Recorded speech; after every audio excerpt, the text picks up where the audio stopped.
Hillary Clinton speaking out about her dramatic health scare on Sunday, trying to explain why she kept it a secret.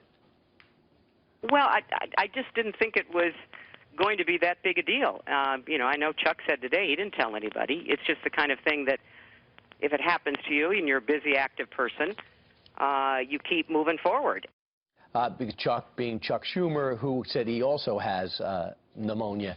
New York Times columnist Maureen Dowd is the author of a brand new book. Comes out today, The Year of Voting Dangerously, and she joins us now to weigh in. Who knows both candidates well and covered them for years. Maureen, welcome. Congratulations. Thank you, Brian. Why are people having trouble believing, even Anderson Cooper last night, believing Hillary Clinton and her status on her health care? Because David Axelrod put it best, it's not about health, it's about stealth. And this goes to a problem Hillary Clinton has had. She had it in Arkansas, but it intensified when she got to Washington. I started covering her as First Lady in 92, or even running, you know, with Bill in 92.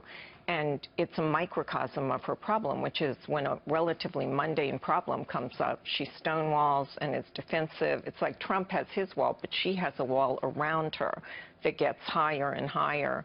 And then the press and her foes go into a frenzy because they can't get the truth, and there are appearing and disappearing records.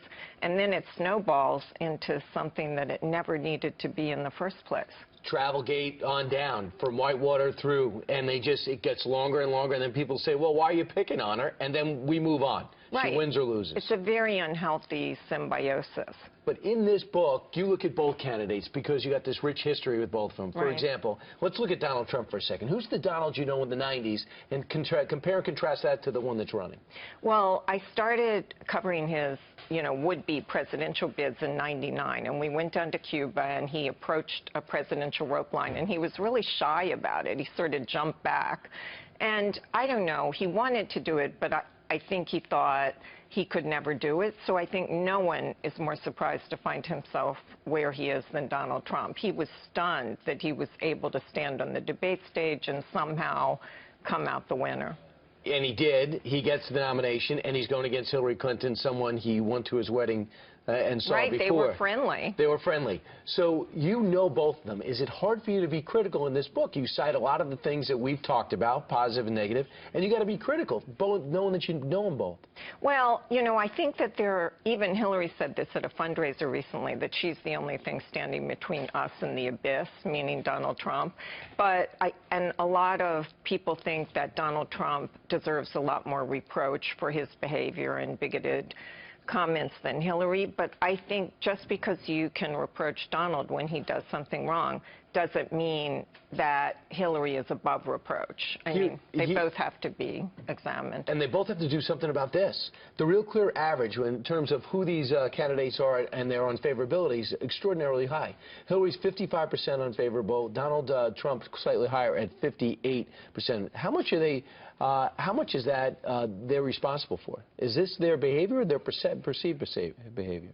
Well, I think in Trump's case, it's because he went from this New York bon vivant, you know, happy huckster on The Apprentice to people comparing him to Hitler, you know, so that was not a good progression. And in Hillary's case, she has these patterns which are very self-destructive, and the Clintons get you in this situation. And even Democrats, even their most loyal fans in Hollywood, say they get you in the middle of a campaign, and then all this stuff starts blowing up that no one knew anything about, and it's like, what fresh hell is this? Right, and Democrats get as mad. Real quick, what was the thought behind getting your brother and your sister involved? Oh, right. My family are conservatives, and my brother always writes a column around the holidays, so I can get the view from inside the belly of the red state. And I think they are writing essays about voting for Trump, and my sister jumps off the train sometime if Trump retweets stuff about Heidi Cruz. But I think it gives you a feeling for how Paul Ryan and Mitch McConnell are thinking, which they can't say now, but will say after the election. The book is as creative and interesting as the title, The Year of Voting Dangerously. Maureen Dowd, thanks so much. Thanks, Congratulations.